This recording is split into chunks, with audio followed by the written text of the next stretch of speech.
Por el principio. Un buceo por los orígenes en primera persona.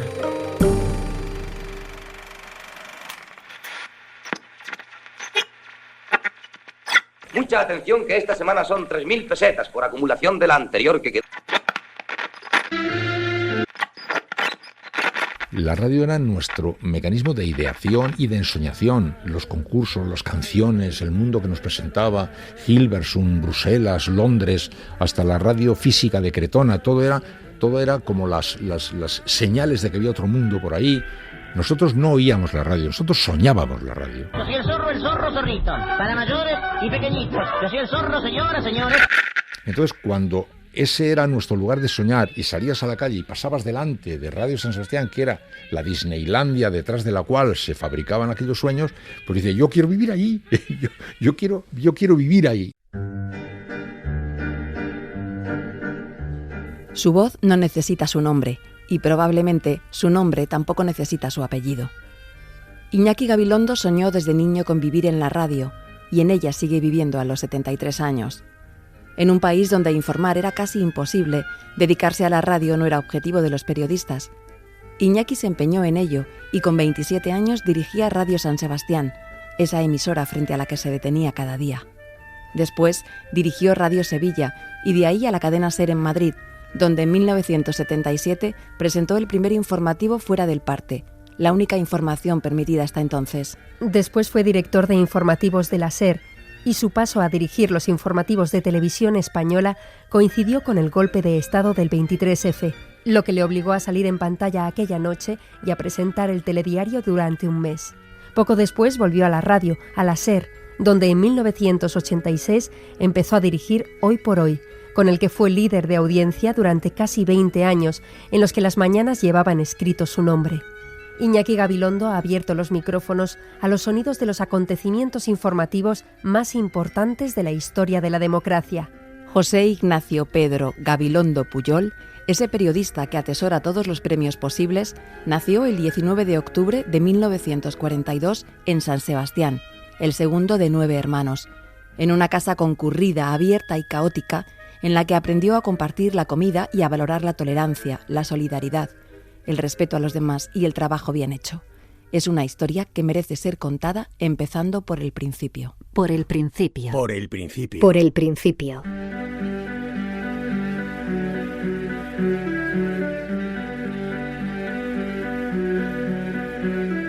La saga Gabilondo se remonta al siglo XVI en el País Vasco. Vivían en un caserío, primero en Vergara y luego en Azcoitia, hasta que el abuelo de Iñaki, Pedro, decidió dejar el campo y bajar al centro de Azcoitia. Escribía con seudónimo en una revista nacionalista e Iñaki dice que fue él quien influyó a los nietos que han querido ser periodistas. José Ignacio Gabilondo, el padre de Iñaki, nació allí, en la casa de Azcoitia, y no pudo estudiar. Empezó a trabajar con 9 años sin saber leer ni escribir. Iñaki dice que el personaje de su vida ha sido su padre. De él aprendió la ecuanimidad, la tolerancia y el valor del trabajo.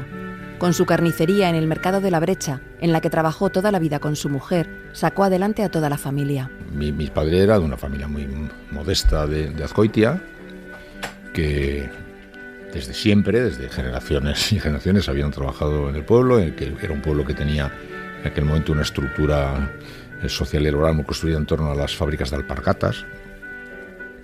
Y mi padre salió de casa pues a buscarse la vida por ahí. Y no me acuerdo exactamente en qué momento, lo supe, pero se me ha olvidado, pues para tratar de salirse del raíl aquel, pues se puso a trabajar como chico en una carnicería, ayudándole a un carnicero de la zona, ¿no? Mi padre hizo un viaje a medida que se fue haciendo más mayor hacia una progresiva depresión. Fue como si lo hubieras ido aplastando la sucesiva aparición de más hijos, y se fue encerrando, convirtiéndose en un hombre hermético. Y el recuerdo de un padre joven, alegre y feliz no lo tienen mis hermanos. Yo sí, yo recuerdo a un padre joven antes de que la vida pudiera con él, ¿no? Por eso tengo todos recuerdos de hermano mayor que luego no pudo hacer con mis otros hermanos, ¿no? Recuerdo ir en la churrería Cielo, ir en su bicicleta, ir nosotros a ver el mar. La churrería era una churrería que se llamaba Cielo, que estaba al lado del Mercado de la Brecha, y le veo a mi padre con la bici conmigo y comprarme unos churros y irnos al Paseo Nuevo a ver el mar, ¿no? Y luego le solíamos llevar a la Itá, a la carnicería, se me un poco los años, lo llamamos el poto. El poto era una especie de marmita pequeñita de café con leche que solíamos llevar, porque desde nuestra casa hasta la carnicería pues había, no sé, 10 minutos andando. Solíamos llevar café caliente y tal. ¡Rodaballos! ¡Tengo rodaballos frescos! ¡Anchoas recién pescadas! ¡Vamos, que se me acaban! ¡Huevos frescos! Acaban de llegar del caserío. ¡Y mira! ¡La voz de España! ¡Toda la prensa de hoy! ¿Cuánta carne le pongo, Edurne? ¿Tiene a los mayores en casa o sin el caserío? 1,5 kilos, que están todos. Y así le llego a la mona, que le gusta guisadita con unas vainas y unas patatas. Ahí está, aquí tiene el poto. Iñaki, hijo, dáselo a tu ama, que se tome el café caliente ella. ¿Vamos a comprar churros? Espera un poco que atienda aquí a la clientela y nos vamos con la bicicleta hasta el Paseo Nuevo a comerlos allí.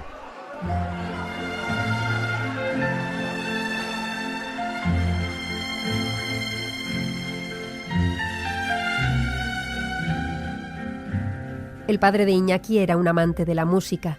Tenía un amigo en la Orquesta Santa Cecilia en el Teatro Victoria Eugenia, y todos los domingos por la mañana llevaba a Iñaki, el hijo mayor, que tendría unos 5 años, a los conciertos de la orquesta. Iñaki pudo más adelante estudiar solfeo, cantó de joven en el Orfeón de Pamplona y ahora es benefactor del Teatro Real.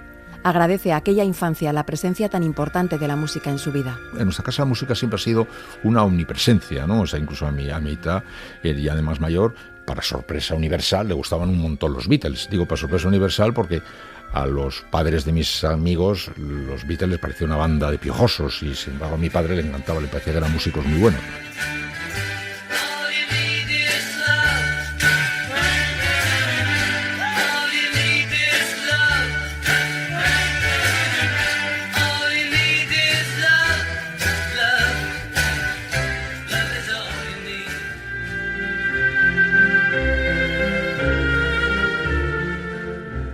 La radio, que era el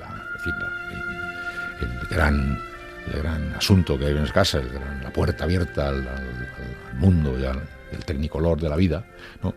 Ofrecía muchas veces música clásica. O sea, la cadena SER, en su programación ordinaria, pues se ponía muy a menudo música clásica muy popular, música clásica muy popular. Y siempre se escuchaba con mucha atención y con mucho cariño.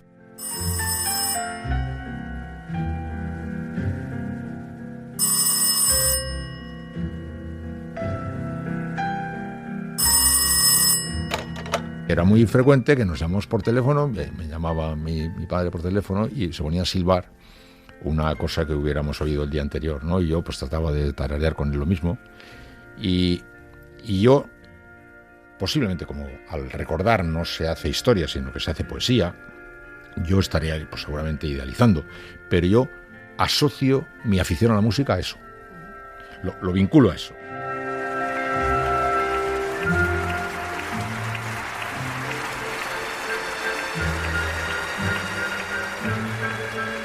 Teatro Victoria Eugenia, estoy viendo el tapizado color rojo de los asientos, de la Orquesta Santa Cecilia, domingo por la mañana, y luego pues silbotear algún poco de la música de eso. Me produce emoción recordarlo.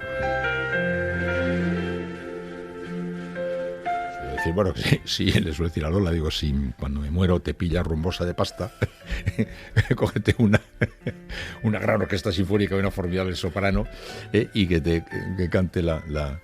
No, vale, eso en broma, digo, me traes la orquesta, una fantástica orquesta con una gran soprano, y me cantas la tercera de las 4 últimas canciones de Richard Strauss.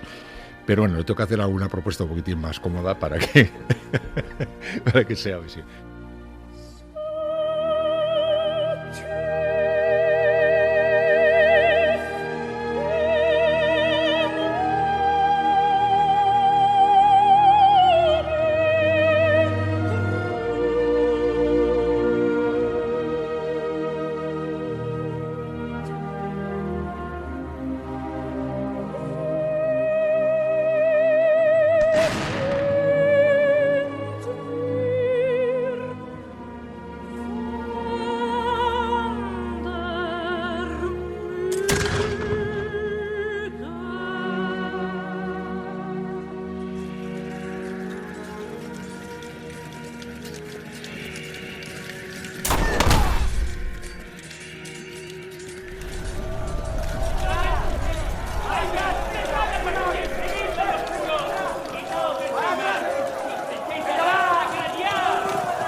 La madre de Iñaki, María Luisa Pujol, era de origen catalán.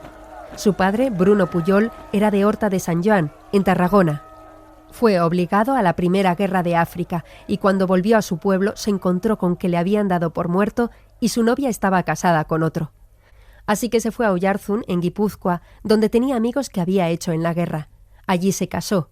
Uno de los hijos de ese matrimonio montó un negocio en el mercado de La Brecha y otra hija, María Luisa, conoció en el mercado a José Gabilondo.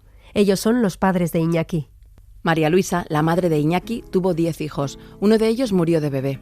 De aspecto frágil y una enorme fortaleza interior, vivió toda la vida igual que murió, de una forma muy discreta, procurando no molestar, no dar nunca guerra. Mi madre es lo más parecido a una santa que yo he conocido. Es una mujer preciosa físicamente, de una piel blanca, con los ojos azules maravillosos, tenía un mechón blanco aquí en el pelo.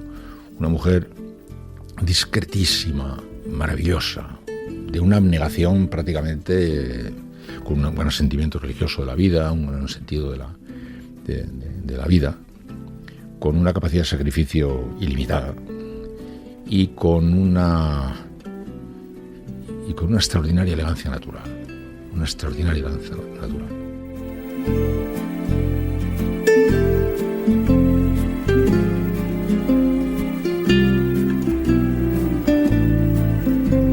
Un ser claramente superior. O sea, yo creo que es un ser claramente superior. Mis hermanos la tienen, como todos, en los altares, porque era una mujer absolutamente extraordinaria, fuera de toda ponderación. Yo hablo de mi padre con mucho más directamente porque la relación personal de mi padre conmigo era tan diferente a la que luego pudo tener con mis hermanos. Me siento muy premiado por haber podido recibir de mi padre muchas de sus experiencias y cuando estaba más vivo, más caliente.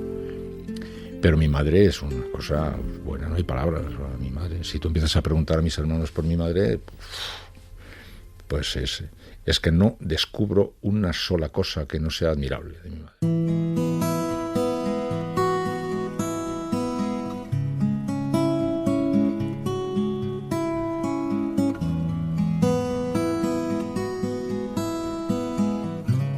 Yo digo que es mi padre la persona más importante que he conocido y mi madre la persona más importante que he conocido. Incluso son siempre las referencias que citamos como referencias de nuestra personalidad, todos mis hermanos.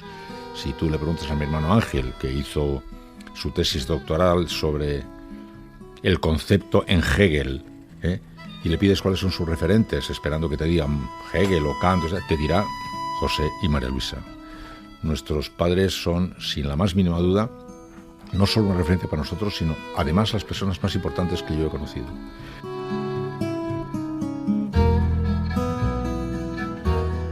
Lo que me ha parecido siempre extraordinario de mis padres ha sido, por un lado, el mensaje sin palabras de el trabajo y la solidaridad. Digo sin palabras, y es curioso porque los hijos nos hemos ganado la vida pronunciándolas, y mis padres hablaban muy poco. Y sobre todo no somos capaces de recordar ningún consejo, ninguna cosa que pudiéramos convertir en la percha de la que colgar nuestras cosas. Y sin embargo todos estamos absolutamente convencidos, cuando de adultos hemos hablado entre nosotros, de que estaba impregnando toda nuestra personalidad ese mundo sin palabras que nos era transmitido.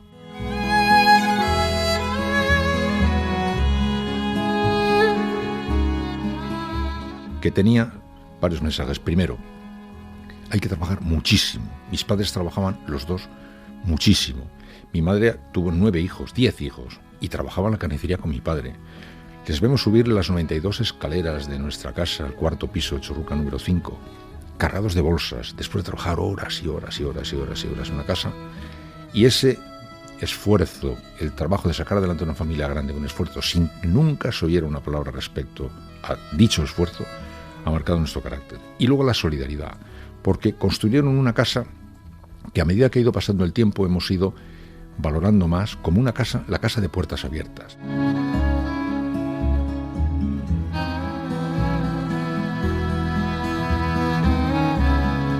Pues Pues mi padre me dijo una cosa que muchos padres dicen, pero que a mí en su momento me impresionó mucho. Me dijo: Iñaki, a mí no me importa absolutamente nada que tú seas barrendero, que seas ingeniero o que seas lo que sea.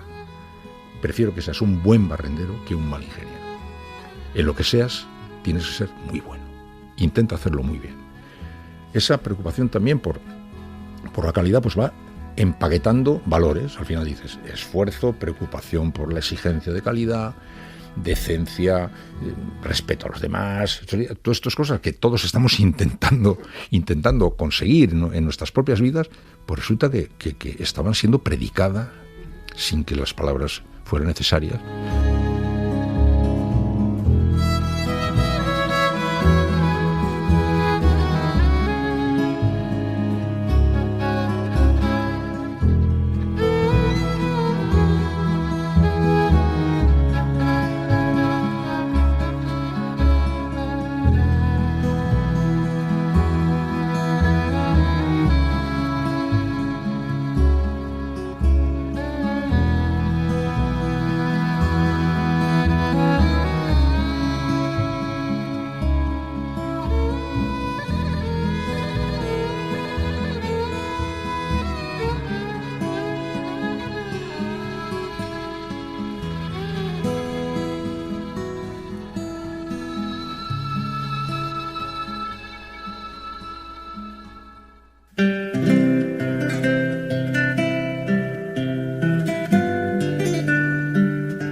La familia de Iñaki es un mosaico de ideologías que refleja el complejo mapa vasco.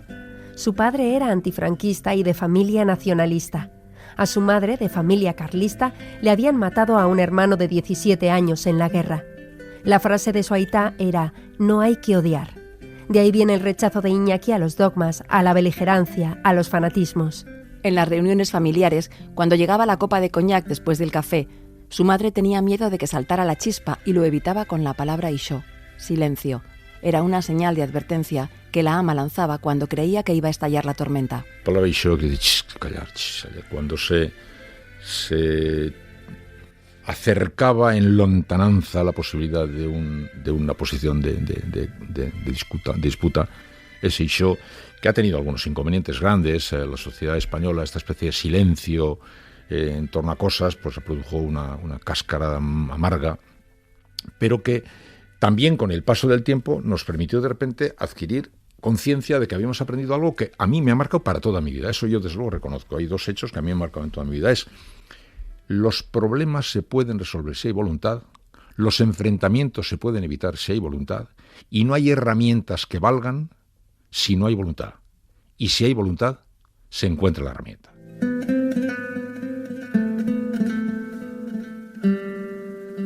En nuestra familia había diferentes coloraturas políticas e ideológicas. La guerra estaba reciente. Yo nací en el 42. La guerra había acabado 3 años antes. Mis recuerdos de 6, 7, 8 años eran en una guerra que había acabado hacía 9, 10 años. Había habido muertos. Un hermano de mi madre fue muerto y, en fin, según cuentan las crónicas, de manera absolutamente espectacular. Las tensiones que estaban flotando en muchas cosas en el ambiente. Era una familia que había distintos grados, había ganadores, pocos, perdedores casi todos, y entre los perdedores de diferente color, y había una armonía extraordinaria.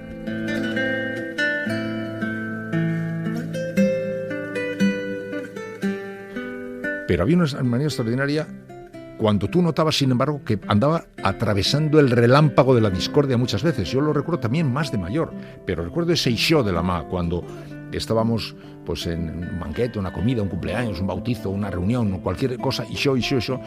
El instinto de que se aproxima posibilidad de colisión lanzaba esa especie de ixó que se convirtió en la contraseña, que también los hermanos, el ixó se ha quedado metido en nuestra cabeza, que no lo glorificamos porque tiene algunos aspectos negativos, pero que tiene ese carácter que a mí me resultó convertido en lección.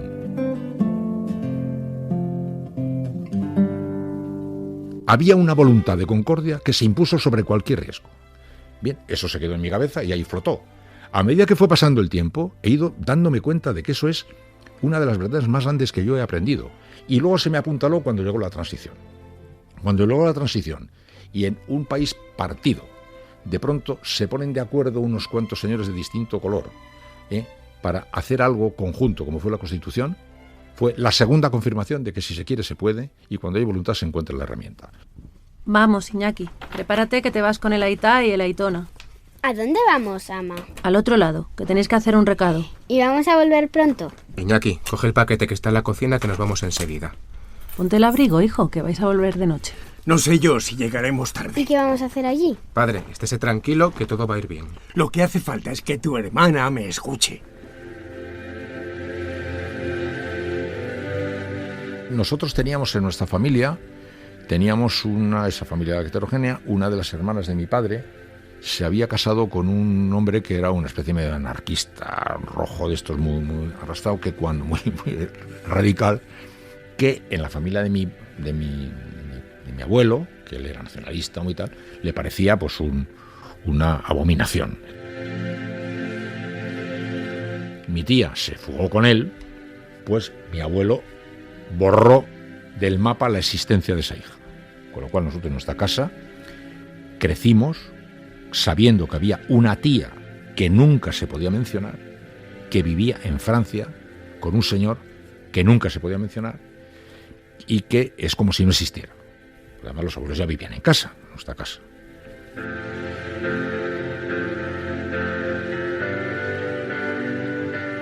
Y un día, pues yo debía tener 11 años o 12, más o menos, un día mi padre y mi abuelo me dicen, vamos a ir al otro lado. Nosotros en San Sebastián decíamos el otro lado, pasar la frontera, que está a 15 kilómetros de San Sebastián, no se llega en nada.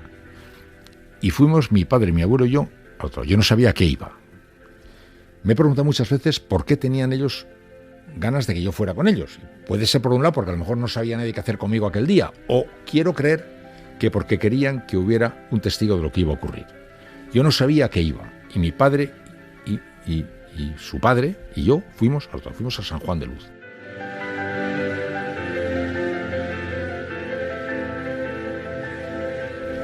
Y en San Juan de Luz llegamos a un parque, y al llegar a un parque apareció un matrimonio joven. Bueno, un matrimonio. Y entonces se empezaron todos a besar, a llorar. Venga a besarse y venga a llorar. Me empiezan a besar a mí, esa pareja, muchísimo, y me abrazan y yo no entiendo nada.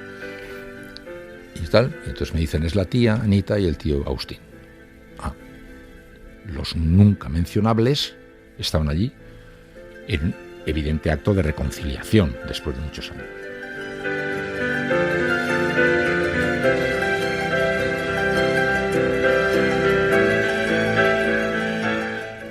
Bueno, siguieron mucho tiempo. Yo os estoy viendo ahora mismo sentados en un banco, los cuatro, sentados en un banco. Mi abuelo, mi padre, mi tío y mi tía, los cuatro, hablando. ¿Qué dirían o no dirían en aquella conversación? Yo me puse a juguetear por allí y me aburría.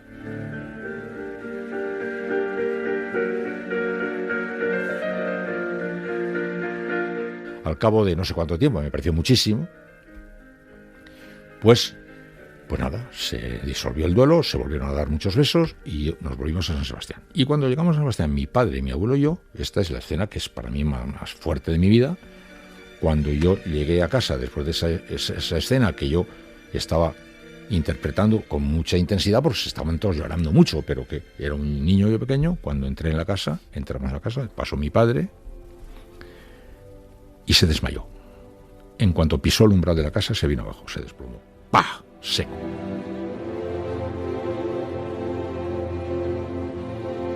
Bueno, os quiero decir también que es la historia que a medida que va pasando el tiempo y vas dando forma a las memorias, los recuerdos, pues empieza a darle la dimensión, aquella reconciliación después de años, aquel encuentro, haber sido testigo de esa reconciliación, que tampoco me fue contada diciendo, mira, Iñaki, vamos a hacer... No.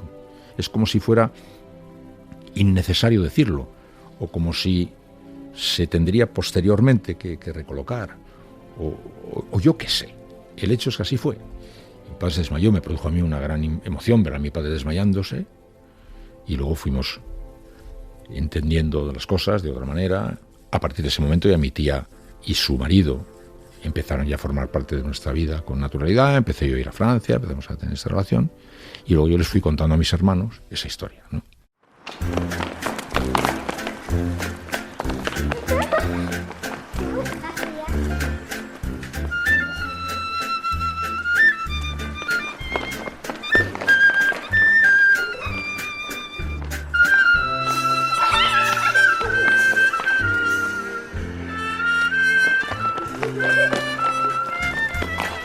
Iñaki Gabilondo es el segundo de 9 hermanos y el mayor de los varones. Tenía muy asumido el sentido de la responsabilidad. Le tocaba mantener la casa en paz cuando llegaban sus padres, agotados de trabajar todo el día en la carnicería. En mi casa yo era, de profesión, el mayor. Y entonces, en una casa en la que había todo ese trajín, todo ese trabajo, todo ese esfuerzo, toda esa dificultad que tal, pues hombre, mantener medianamente disciplinada la tropa cuando venían los chicos era casi imprescindible. O sea, me tocaba ser un poco el sargento de semana, ¿no? Cuando claro, es que nuestra casa era muy entretenida, muy divertida y muy caótica y muy genial. Los chicos vivían en nuestra casa, jugaban partidos de fútbol y jugábamos partidos de fútbol como si fuera un campo de fútbol de verdad, balonazo limpio. Aquello era... Pero cuando llegaban los padres, pues tenía que haber un poco de paz, un poco de sosiego. Bueno, yo tenía a mi cargo la responsabilidad del orden público. Era el ministro del Interior de la familia y lo ejercía con alguna contundencia.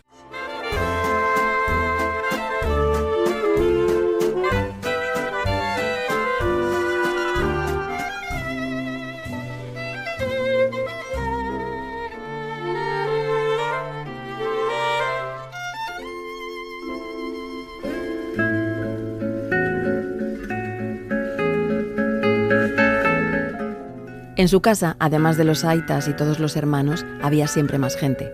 Estaban los abuelos y la bisabuela, que murió cuando Iñaki tenía 20 años y que no hablaba una palabra de castellano cuando llegó de Azcoitia. También pasaban temporadas largas allí la tía Igone y el tío Facundo y sus hijos, y también los tíos de Francia. Podían llegar a vivir un total de 23 personas juntas. En la carnicería trabajaba además el padre de Martín Berasategui, y también dormía en esa casa.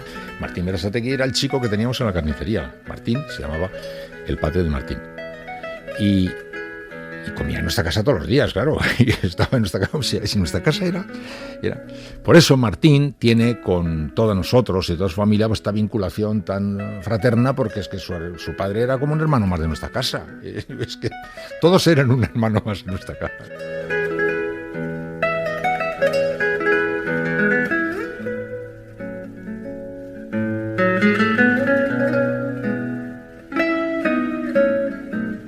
La tía Igone venía muchas temporadas a ayudar a la madre que no podía con todo, con su marido, el tío Facundo, y sus hijos Estichu y Paco. Paco es el reputado antropólogo forense Francisco Echeverría Gabilondo, que ha abierto más de 500 fosas de asesinados en la Guerra Civil y el franquismo. Iñaki dice que Paco y Estichu eran más hermanos suyos que primos. El mundo secreto de mis hermanos, porque claro, los mayores, yo era el sargento de semana y los chavales tenían su lógica. Sobre todo Luis y Paco, que eran los científicos de la familia, eran una cosa espectacular. O sea, en nuestra casa, tú llegabas un día a nuestra casa, abrías la puerta y te encontrabas con que al abrir la puerta, pues se habían encendido las luces de no sé qué, porque habían hecho no sé qué invento. Cuando montaron el nacimiento, pues llegabas a tu casa y habían montado un nacimiento con cajas de cartón, de manera que a medida que avanzaban las horas, cambiaba la luz según cambiaban las horas. Un día los mayores, porque se comían turnos, los mayores en un turno y los pequeños en otro, un día los mayores descubrimos que nos habían metido debajo de la mesa unas cajas de cartón con unos cacharros y estaban oyendo nuestras conversaciones desde el cuarto de al lado.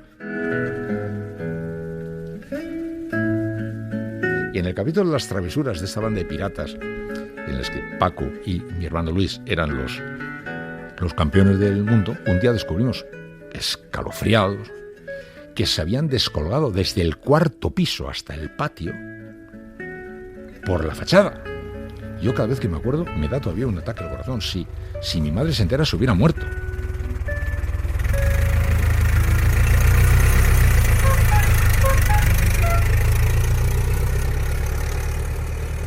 La familia Gabilondo vivía en la calle Churruca, en el centro de San Sebastián, al lado de la playa de la Concha. La casa tenía un mirador y 3 balcones. Era vieja, grande, alquilada, de renta antigua. Iñaki la recuerda muy abierta y muy caótica. Los aitas se iban a las 6 de la mañana a trabajar y al llegar, agotados, subían los 92 escalones viejos y chirriantes cargados de cestas. Vivían sin miseria. En aquellos años tan duros no pasaron hambre. La carnicería iba bien y daba para vivir, pero eran muchos en casa. Iñaki cuenta que lo primero que aprendes en una familia tan grande es a dividir la comida. Yo a veces le suelo decir a Lola, yo he descubierto que había comidas que existían en el mundo cuando yo me hice mayor. En nuestra casa se comían de rancho y se comía como se podía, y Y algunos de mis hermanos estrenaron ropa cuando se casaron, porque hasta entonces estaban heredando la ropa de los hermanos. O sea, era un tipo de familia, no había tiempo para hacer esas cosas que ahora en las películas americanas pues nos dicen que hay que hacer, ¿no? Las conversaciones las estamos ahora haciendo nosotros, de adultos, para construir la memoria de nuestra vida y de nuestros padres. Pues era una casa grande, es un sitio muy bueno, está en el centro de la ciudad, en el último piso, una casa muy grande, tenía un pasillo largo, a un lado estaba el llamado comedor nuevo y a otro lado el llamado comedor viejo. Un lado daba a la calle y el otro daba un patio grande también. Y luego había habitaciones, una comida, y en aquellas habitaciones pues íbamos almacenándonos empaquetados como íbamos pudiendo. Había solo un baño, había solo un váter, había un solo váter, y luego otra habitación que era un cuarto de baño, con lavabo y con bañera.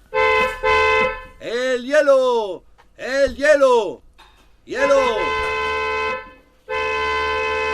Iñaki, baja con Ángela por el hielo. Aquí tienes el dinero, dile que te ponga un cuarto de barra. Ahora que estamos en medio del partido. Vamos, que se marcha el hombre, daros prisa. Que os ayude Ramón. Y luego lo picáis en la cocina. Ahí está el martillo. Venga, Ángel, que lo subimos entre los tres y no pesa tanto. Y no os entretengáis, que vamos a comer enseguida. Yo recuerdo perfectamente cuando, por supuesto, no había frigorífico, hasta la fresquera, donde se metía el hielo, que pasaba todas las mañanas un carro con un caballo y con el hielo envuelto en sacos, y entonces había que bajar sin ascensor, 92 escalones, a coger el hielo, que se subía en un saco, se subía arriba y se metía en una especie de ventanuco que daba un pequeño patio. Allí pues se almacenaba los alimentos, se llamaba la fresquera.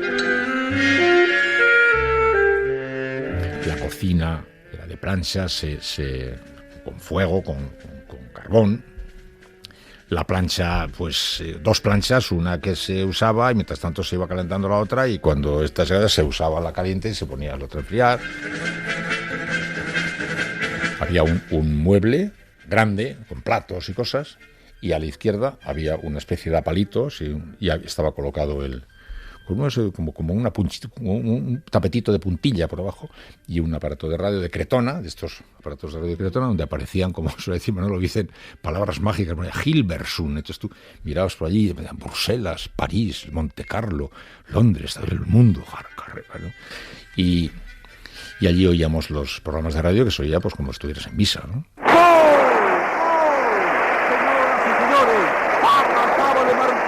España un gol maravilloso.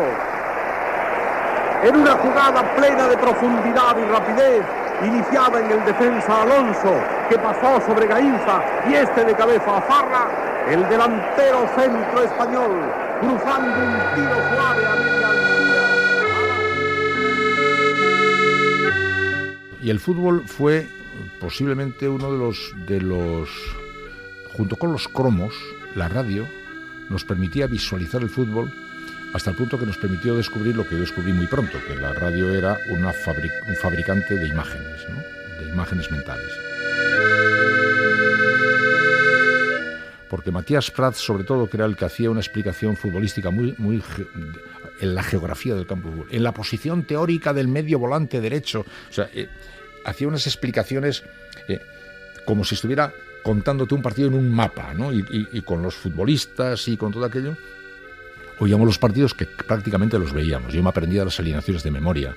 Tan es así que todavía, que han pasado tantos años y que se me ha olvidado prácticamente todo, porque se va perdiendo la memoria a una gran velocidad, hay cosas que sin embargo no consigues que se te olviden, aunque en ocasiones me gustaría, porque yo me sé de memoria alineaciones de equipo de fútbol hasta alemanes, húngaros, argentinos y españoles, que no se me pueden olvidar.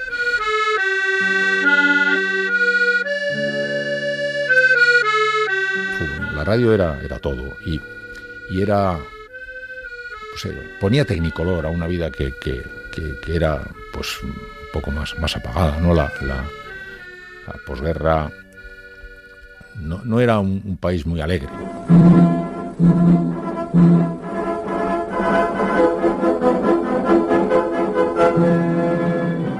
Su Excelencia el Jefe del Estado llegaba a bordo del Azor con el jefe de su casa militar.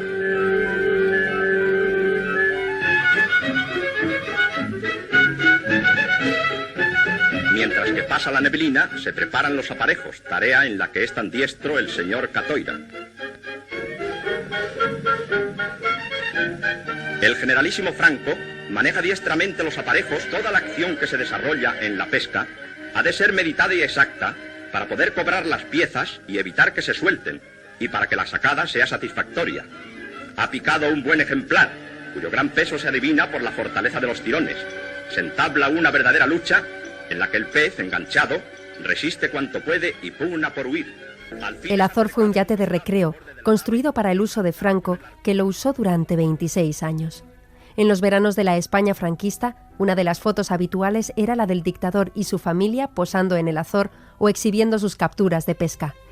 También fue escenario de reuniones políticas. A bordo del barco, Franco y don Juan de Borbón, abuelo del rey actual, discutieron el problema de la sucesión al franquismo. A estos encuentros se los recuerda con el nombre de Conversaciones del Azor. Tras la muerte de Franco, el Azor apenas se utilizó.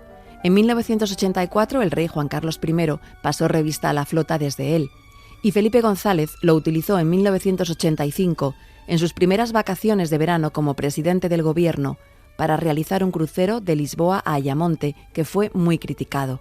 En el imaginario de los españoles, el Azor estaba estrechamente unido a Franco. El Azor se dio de baja en el 92 y el Estado lo subastó especificando que su destino era el desguace. Sin embargo, el nuevo dueño quería convertirlo en un local de ocio flotante, pero no consiguió los permisos.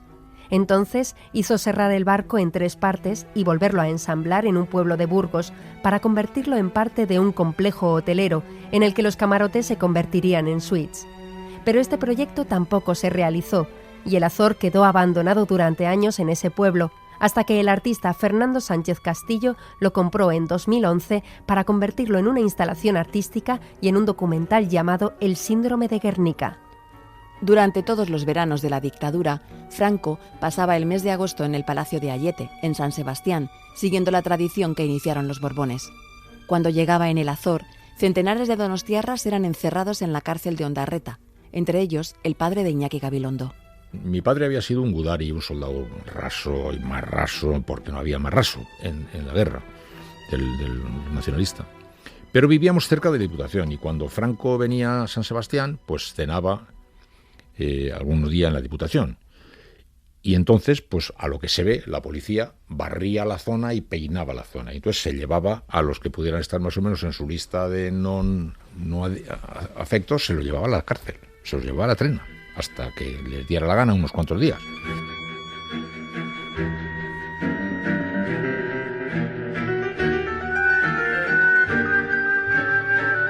Entonces cuando vi un día que llegan unos polis a mi casa y se llaman a mi padre, que era un santo, varón de Dios, cuando más trabajo había en agosto en la carnicería, cuando yo me acuerdo que tuve un día que ir allí y le llevé cigarros a mi padre, me pareció aquello, repitieron un segundo año. Luego yo no más sé si ya pasó más. Yo solo sé que desde entonces, cada vez que yo veía el Azor, que llegaba a San Sebastián, el barco de Franco, y se plantaba en la bahía, me entraba dentro una especie de reconcome, de miedo, llanto, rabia, ira. Por eso nosotros nos decimos antifranquistas sin intelectualizar nada, o sea, pero es un tema visual, ¿no?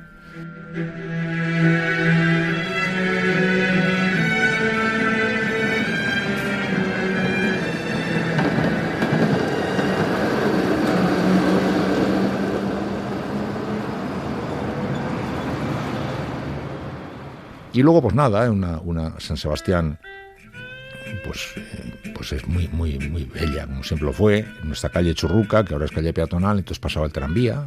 Cuando salíamos a la calle teníamos que tener cuidado si pasaba el tranvía. Había enfrente una panadería, que cuando éramos pequeños bajábamos los domingos a comprar pan blanco, los demás días de la semana no se comía pan blanco.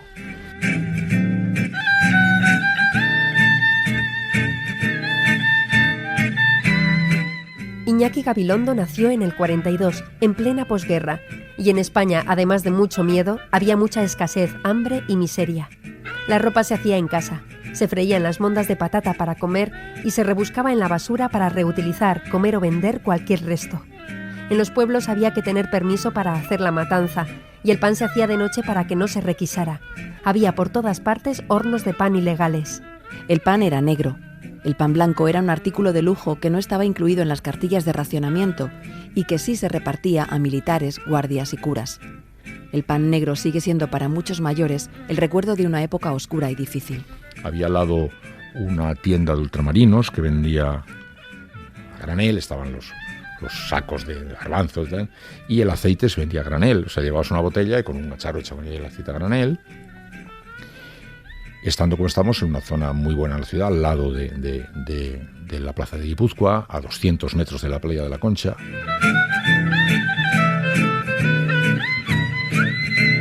Arena, un día O'Donnell Orza le hizo mucha gracia una cosa y me lo pidió, que lo pusiera en un artículo que me pidió sobre San Sebastián, y es que cuando nos fuimos haciendo mayores, un día me dijo mi madre: me he dado cuenta de que os estáis yendo de casa, porque al recoger la casa ya no hay arena. Y le pareció a O'Donnell Orza preciosa aquella anécdota, porque nosotros en invierno y en verano jugábamos en la playa, a guerras, al fútbol, a correr, a todo. Entonces, al llegar a casa, yo me imagino que estábamos siempre pues desprendiendo arena por todos los rincones.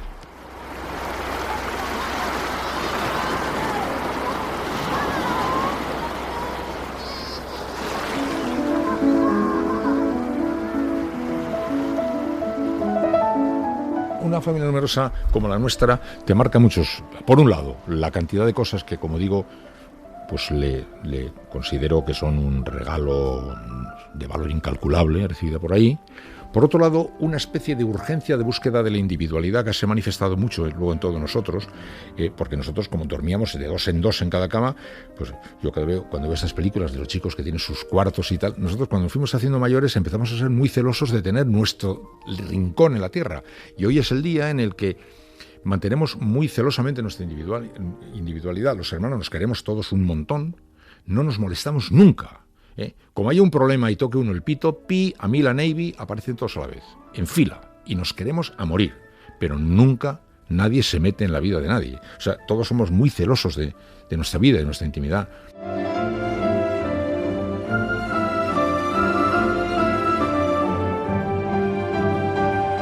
Yo creo que todos los hermanos, vamos a nuestra escala, todos hemos triunfado en la vida. O sea, todos, cada uno de nosotros en nuestra profesión ha destacado de una o de otra manera, todos, A unos la gente les conoce y a otros no les conoce, pero todos han sido personas reconocidas en su mundo como gente destacada. Pero hemos mantenido siempre un punto de discreción vital y porque no nos lo hubiera permitido nuestra familia. A mí me ha ido muy bien en la vida, yo he sido un afortunado profesional, yo he ganado mucho más dinero que la media de mi profesión, he tenido mucho más... A mí, no sé, si me hubiera tenido la tentación de volverme gilipollas, hubiera tenido grandes dificultades de serlo. En mi familia no se lleva eso.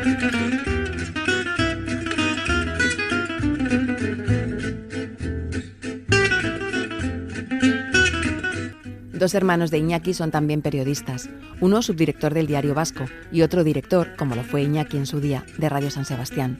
Su hermana Lourdes fue monja y misionera en Congo. Otros 2 hermanos son médicos. Su hermano Ángel fue fraile, catedrático de filosofía, rector de la universidad, ministro de Educación y ahora portavoz del Partido Socialista en la Comunidad de Madrid. Su hermano Javier heredó la carnicería del padre. Pero hemos estado, en cierto sentido, blindados y protegidos contra algunas de los peligros derivados de que te vaya la prosperidad o que te vaya mejor o que tengas cierto éxito. Nos lo ha blindado completamente nuestra raíz familiar, ¿no?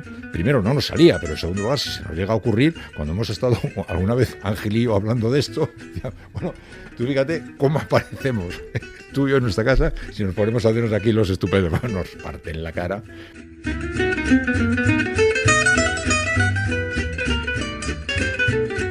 La persona que yo creo que merecería un especial reconocimiento en nuestra familia, y yo siempre he creído que es el mejor de nosotros, es mi hermano Javier.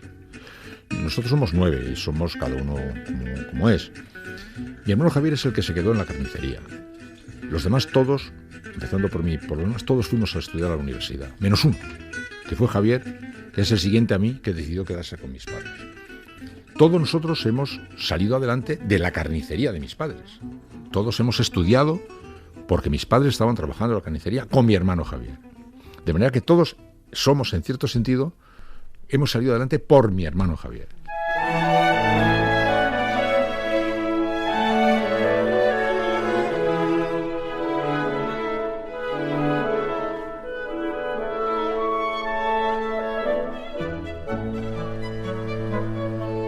Radio San Sebastián estaba a 100 metros de su casa. Todos los días Iñaki pasaba por delante, camino al colegio, y soñaba con vivir allí. No existía la televisión y la radio era la ventana al mundo. Por eso hizo periodismo. Aprendió a hablar como hablaban los locutores, porque él quería ser de la radio. Cuando dijo en casa que quería estudiar, nadie había ido a la universidad en su familia. Cuando dijo periodismo, no lo entendieron. El periodismo en esa época tenía la peor consideración. Así que añadió filosofía y letras, para no decepcionar, y luego lo dejó. Con 27 años le ficharon para dirigir Radio San Sebastián, y ha vivido en la radio desde entonces. Yo pasaba por allí, iba al colegio, miraba de reojo Radio San Sebastián y me daba la impresión de que pasaba por las puertas de Disneylandia. Luego, cuando llegaba a mi casa por la noche, pues no sé, claro, pasaba Radio San Sebastián. ¿Tú sabes lo que pudo significar para mí cuando con 27 años fui director de esa emisora?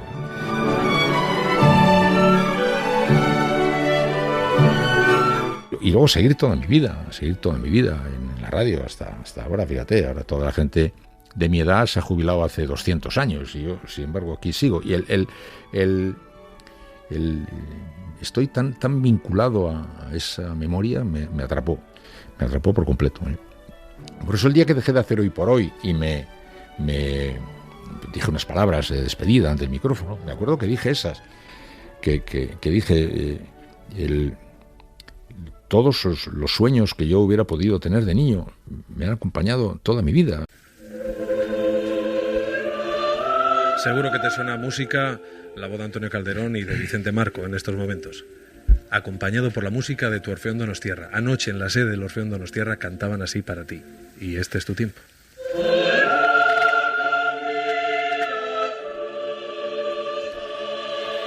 Bueno, está sonando el Maitean Sira y esto hace especialmente difícil lo que yo ahora voy a decir, que es lo último que voy a decir en la SER, después de tantos años, y lo último que voy a decir en la radio, después de casi 40, porque esta es una despedida de Hoy por Hoy, es una despedida de la SER y es una despedida de la radio. Yo despido aquí todo esto y les digo a todos ustedes muchas gracias. Hemos compartido no sé cuántas cosas, no ha habido causa o aventura que no hayamos convertido en nuestra causa y en nuestra aventura. Les agradezco a todos su afecto y les digo que aquel niño que pasaba cuando era pequeño delante de Radio San Sebastián y que quería vivir ahí, ha superado sus sueños. Gracias.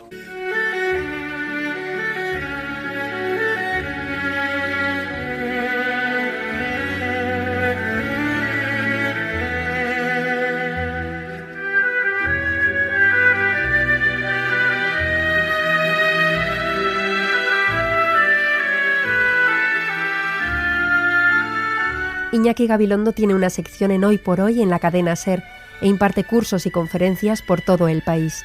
Probablemente sigue siendo el periodista con mayor credibilidad.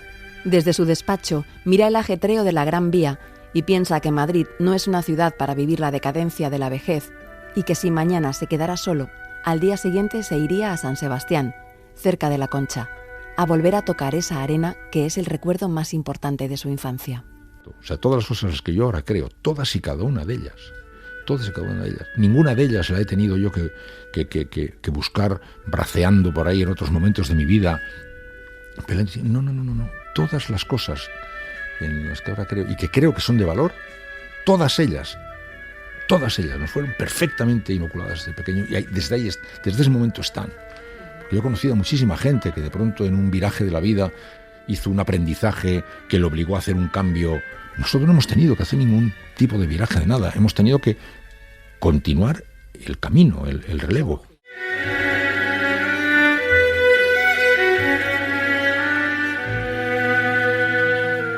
Que la pluralidad la tengo yo metida en la cabeza desde mi infancia, ¿no? La idea de la pluralidad, la convivencia de pluralidades, que es primero la única realidad de la vida.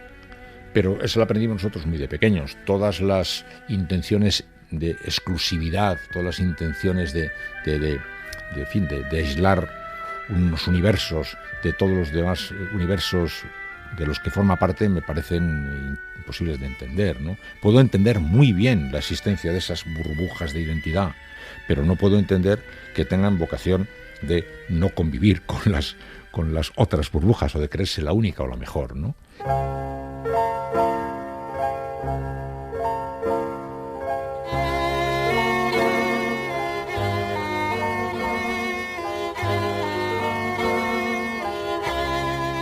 Por el principio, Iñaki Gabilondo. Dirección, realización, guión, montaje y locuciones, Toña Medina y Ángeles Oliva. Interpretación, Eli Zapata, Julia González, Carlos Piñeiro, Rafa Paradelo, Diego Rodríguez y Alicia Merino. Con la colaboración especial de Gerard Medino Galcerán. Producción, Matilde Suárez Quintero. Técnico de grabación, Nico Solís.